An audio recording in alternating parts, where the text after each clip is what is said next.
But what is the left now? I'm a critic of the left, and yet there is no place for me to participate in Western politics except on the left. Today, if you want to ask a simple question, a simple but fundamental question like, what is the future of higher education in the United States, in Canada?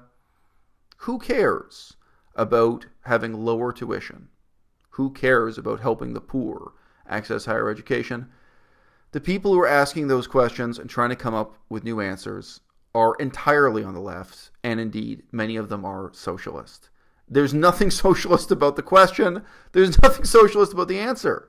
But we don't have a lively free market competition of ideas where the center and the liberals and the conservatives are all coming up with different answers to this.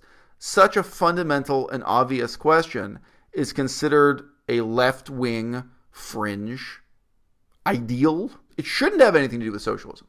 It's not a socialist problem. For my immediate future, I don't see any reason why I should struggle to try to create an alternative solution to that problem in the center or in the right, or trying to get into bed with the conservatives, but they don't even want to hear it, as opposed to hanging around the door somewhat uncomfortably to the left and saying, hey guys, at least you're asking these questions. At least on a fundamental level, you care. I care too. Can we work together to make something positive happen? Is it better to have our telephones provided to us through free market competition or through a government monopoly?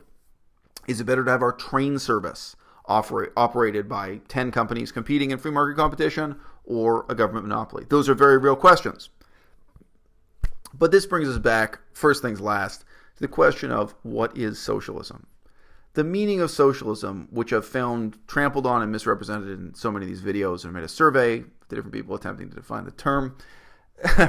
The meaning of socialism is simply the consolidation of control in government hands. It's taking away the element of investment and the element of risk from the private sector and putting it in the hands of the state. Yes, on a propaganda level, people can refer to that as ownership by the people or the operation of a business or a service for the people.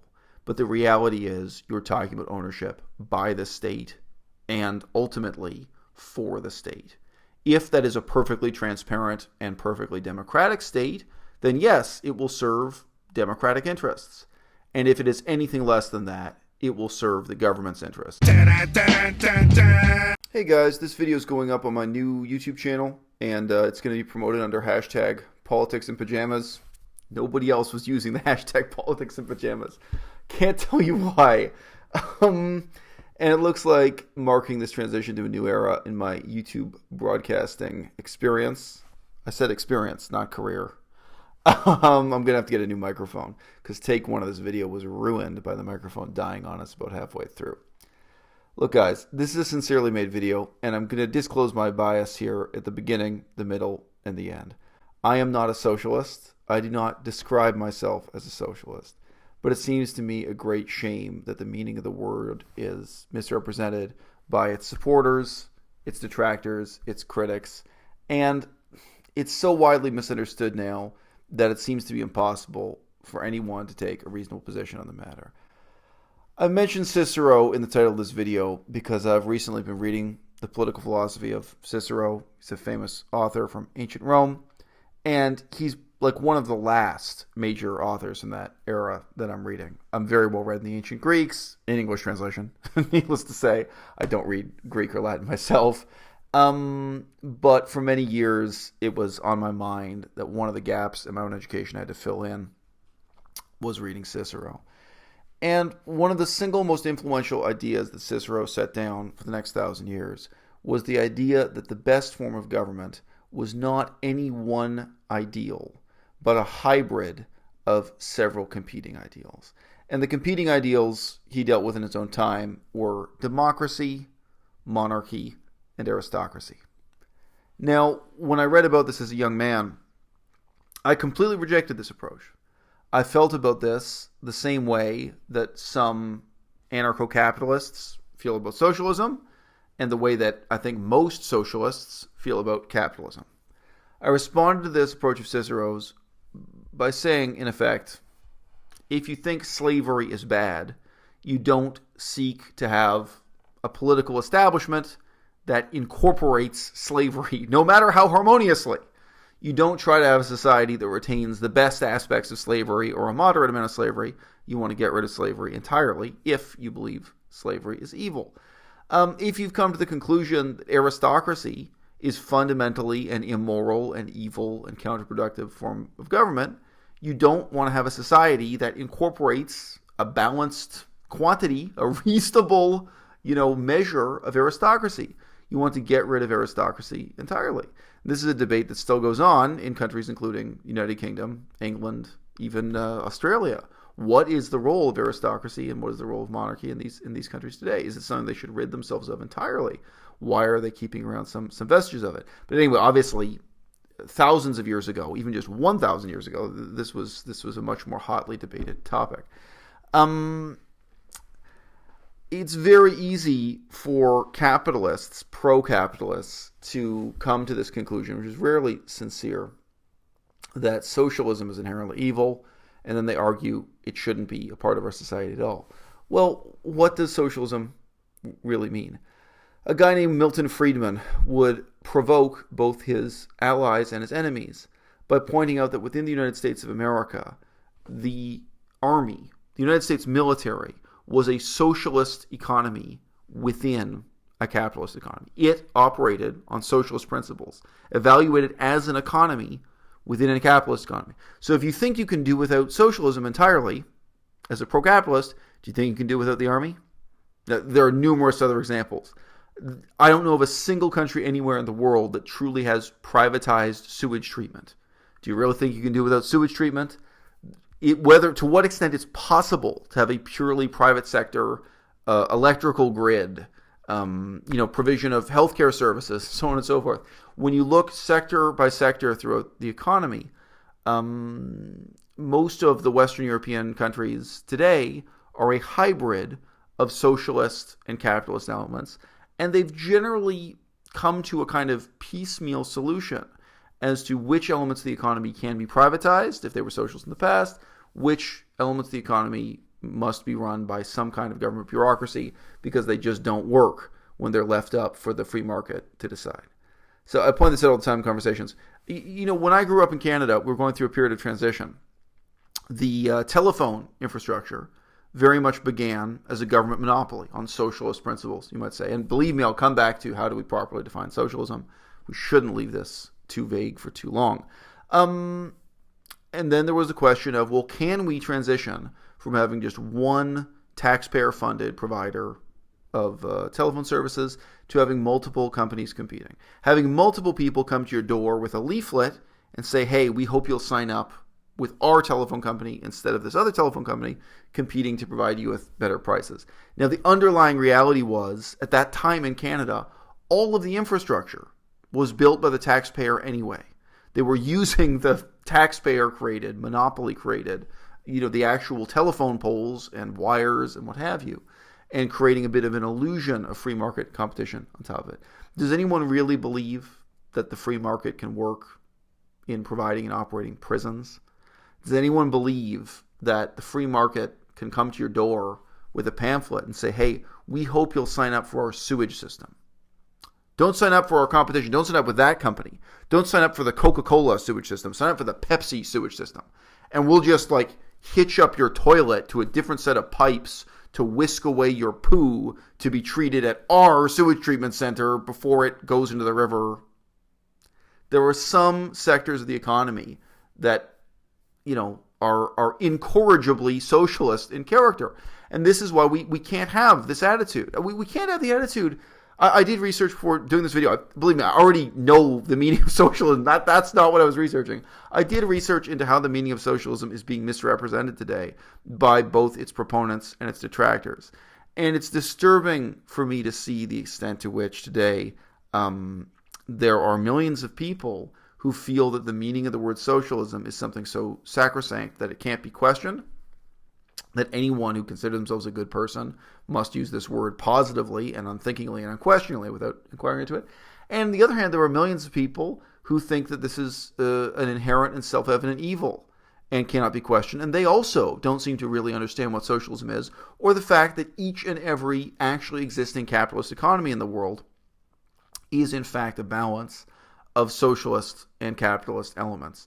In fact, what we've come back to in some ways, in this sense, is reminiscent of Cicero's philosophy of the hybrid polity, of these different competing elements being incorporated into one state. It's not what Cicero had in mind, but that was his view of how to balance democracy, by having a democracy held in check by aristocratic and monarchic elements. And we certainly have a socialist economy held in check by free market elements, and vice versa. A capitalist economy held in check by free market elements. I'm sorry, I said the same thing. Editor, no edits, no take two. Let's keep rolling here. All right. What is socialism, and why is it so broadly misunderstood? It's been drawn to my attention back when I was a scholar of Buddhism that I am what's called an originist. I like to explain concepts by going back to their origins, their first usage. So you can imagine in the history of Buddhist philosophy, this meant that I was interested in looking at in their original cultural contexts, their original literary usage, what were the meanings of the words involved, etc. And I think it can be done productively when you're looking at ancient Greek and Latin philosophy, even when you're looking at 19th century German philosophy. I was pointing out to someone the other day in a particular text, the meaning of the word liberal just a couple centuries ago was much different than it is today. You had to read the text in a certain way, knowing that key political terms had changed their meanings. The meanings of words can change over centuries. They can change sometimes over decades. I think socialism is an example of that too.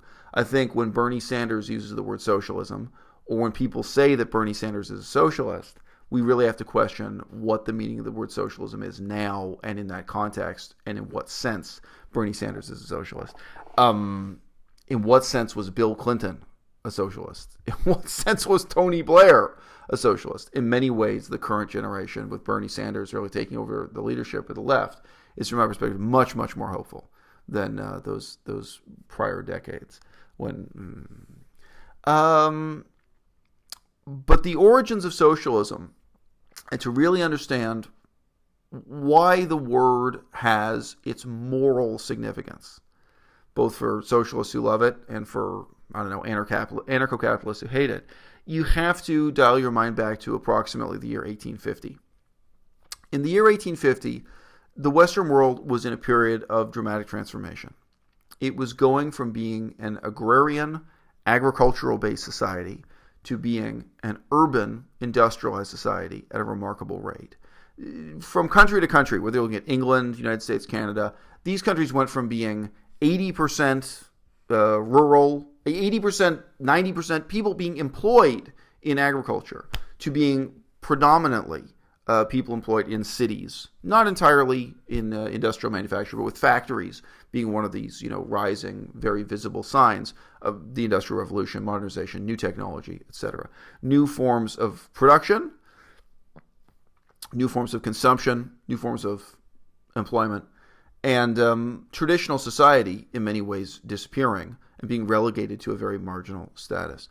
The functions of government, as we see them today, both in terms of social services and under all other categories, they really did not exist in 1650. Not at all. Even the example of the military being a socialist economy. In the year 1650, that's not the military in that sense didn't exist at all. You had aristocrats who employed men-at-arms, who trained and raised men to be ready for military service. The creation of a centralized, taxpayer-funded bureaucracy, that's in the centuries following thereafter. A permanent standing professional army, etc. And the way wars were organized and the way governments had to appeal to their taxpayers, namely aristocrats, very different game in 1650. 1650, 1750, 1850.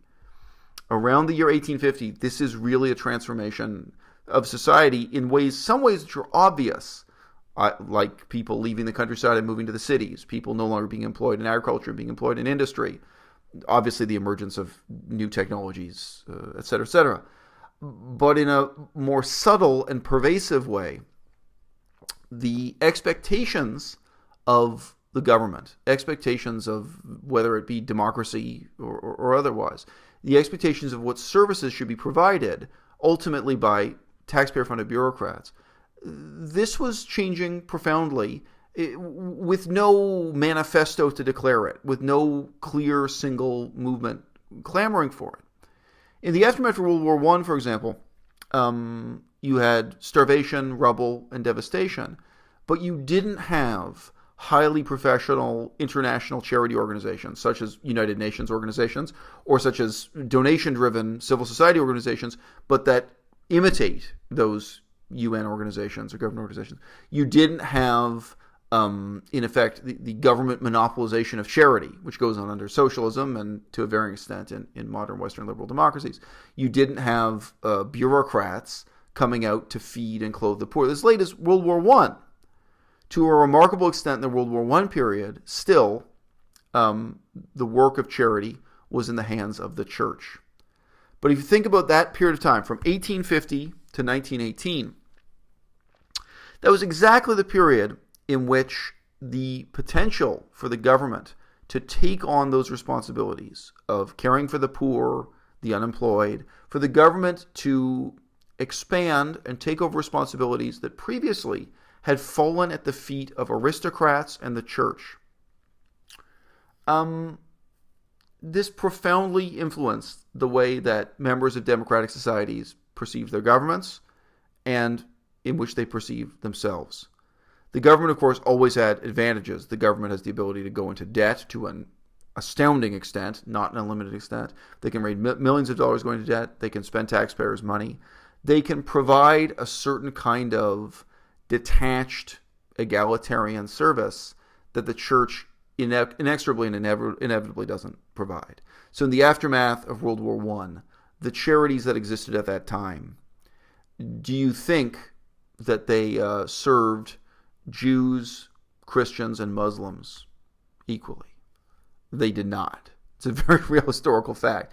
And the struggles with this and of wanting instead to have an impartial and detached bureaucracy administering to people's needs in these times. This was itself, a cause for great optimism about the expansion of socialism. If you could say the expansion of the socialist economy, replacing what had heretofore been aristocratic and religious elements of our civil society. Yo, what's up? Welcome to my second installment of my ideological review series. Today we're doing... Alright, hold on. Let go.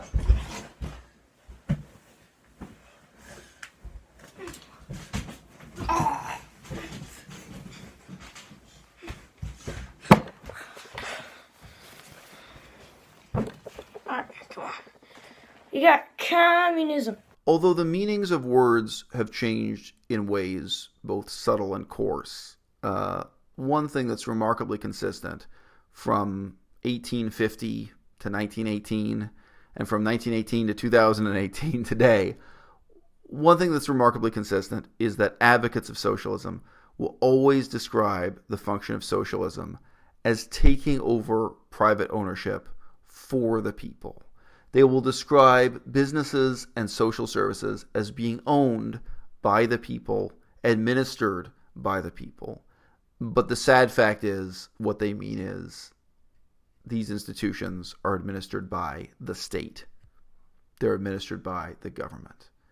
But as I've already explained, if you were alive in that period of time, 1850 and for at least 50 years after that, it would have been very easy to be optimistic about whole businesses, power plants, telephone services, all these new and wondrous things that were coming with the advancement of the industrialized society. It would have been very, easy to be optimistic even about the government taking over soup kitchens, giving out food to the poor, because look at who they were taking over from. They weren't really taking over from a vibrant capitalist society where Coke and Pepsi were competing over who was going to clean your water after you pooed in it and you dump it into a river with a sewage treatment plant. It's not reality. It was the possibility of having a professional bureaucracy take over functions that, as I've said a million times, heretofore were dominated by the church. and were dominated in a way that was obviously, prejudicial and disadvantageous to many. In a sense, nobody in our modern society could ever be satisfied with those vestiges of an earlier feudal era being of such importance, so almost anything seemed better than that. And it's really a separate question when today we look at it without that historical context, and we just ask in an open-minded way, is it better to have our telephones provided to us through free market competition or through a government monopoly? Is it better to have our train service operated by 10 companies competing in free market competition or a government monopoly? Those are very real questions. But this brings us back, first things last, to the question of what is socialism? The meaning of socialism, which I've found trampled on and misrepresented in so many of these videos, and I made a survey to different people attempting to define the term. The meaning of socialism is simply the consolidation of control in government hands. It's taking away the element of investment and the element of risk from the private sector and putting it in the hands of the state. Yes, on a propaganda level, people can refer to that as ownership by the people or the operation of a business or a service for the people. But the reality is you're talking about ownership by the state and ultimately for the state. If that is a perfectly transparent and perfectly democratic state, then yes, it will serve democratic interests. And if it is anything less than that, it will serve the government's interests, just as ineluctably and inexorably as a charity operated by the Catholic Church is not only going to serve the needs of the poor or the alcoholics they're helping, it's going to serve the interests of the church because that is its owner. That's its chain of command. First of all, I gotta go back. Communism, it's the idea made by Karl Marx in his Communist Manifesto. And he said, well, what we should do is we shouldn't have government or business owners. Workers should own the means of production, who, instead of making goods for money, they make it for the good of the people. And then everybody's happy. There's no money because you can't buy anything. There's no greed. It's just great. But does it hold up in real life? So I closed this video by commenting, and not for the first time on this channel, that I'm a critic of the left, and yet there is no place for me to participate in Western politics except on the left. It's really disturbing to consider that today, if you want to ask a simple question, a simple but fundamental question like, what is the future of higher education in the United States, in Canada? Who cares about having lower tuition? Who cares about helping the poor access higher education? The people who are asking those questions and trying to come up with new answers are entirely on the left, and indeed, many of them are socialist. There's nothing socialist about the question. There's nothing socialist about the answer. But we don't have a lively free market competition of ideas where the center and the liberals and the conservatives are all coming up with different answers to this. Such a fundamental and obvious question is considered a left-wing fringe ideal. I mean, so Bernie Sanders apparently has a monopoly on the stunningly obvious issue that tuition in the United States of America is much too high. Even when you just compare it to other real-world examples like Germany, Sweden, what have you. You don't have to compare them to the ideal. You can compare them to something all too real, right? So, tremendous fundamental question in our society. Who's asking the question? Who's coming up with new answers? It shouldn't have anything to do with socialism. It's not a socialist problem. And yet right now, the socialists have a monopoly on it. That's tremendously sad. I hope that'll change. For my immediate future, I don't see any reason why I should struggle to try to create an alternative solution to that problem in the center or in the right, or trying to get into bed with the conservatives, but they don't even want to hear it, as opposed to hanging around the door somewhat uncomfortably to the left and saying, hey guys, at least you're asking these questions. At least on a fundamental level, you care. I care too. Can we work together to make something positive happen? I could say the same thing again about fundamental questions of ecology. Do you want to pretend that the conservatives of the Republican Party are coming up with visionary new plans to take on the ecological problems of our day? They're not. I could try to be in the ecological wing of the Republican Party or the Conservative Party. Nothing's going to happen. It's unfortunate because, as I say, on the one hand, some people just perceive socialism as an evil that they don't want to compromise with. And this is a fundamentally inane misperception of reality. As I've said before, Milton Friedman himself recognized that the American military is a socialist economy within a free market economy. It's a socialist bubble or a socialist sphere, if you like. So if you want to have a society that's completely rid of socialism, you'd have to be rid of the military. This is an odd one because communism, in the base of Karl Marx's thingy, his Communist Manifesto says there shouldn't be government. But that is, well, you could say he's stupid because economically, without a government and without business owners, you're not going to end off too well. Because what you have is you have workers that are expected to work without pay, and they have to give it to other people. So they're basically slaves to everybody, which doesn't go down too well. So people are like, hey, since I don't have to work, I'm just going to not work and let everyone else be my slave. So then that's not good. So what do? Obvious. You get government to intervene and, force people to work. So now, his first flaw, there has to be a government, it has to be authoritarian, forcing people to work. So, Karl Marx did not think this over too well. Conversely, of course, it's become absurd for socialists to claim that they want to live in an entirely socialist economy, which is, say, a command economy, such as existed with disastrous effects resulting in the starvation to death of millions of people in China, Russia, etc.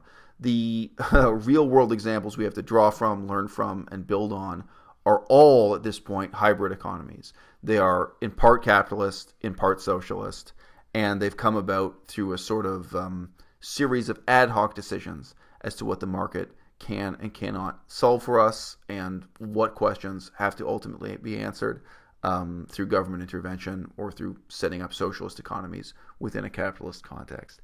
I made this video in part because I heard a discussion amongst vegans on Discord, and they were really discussing the fundamental questions of economics. I consider textbook questions of economics about where the free market starts and stops. What are the limitations of capitalism? At what point must we necessarily be talking about socialist elements in a free market system, and vice versa?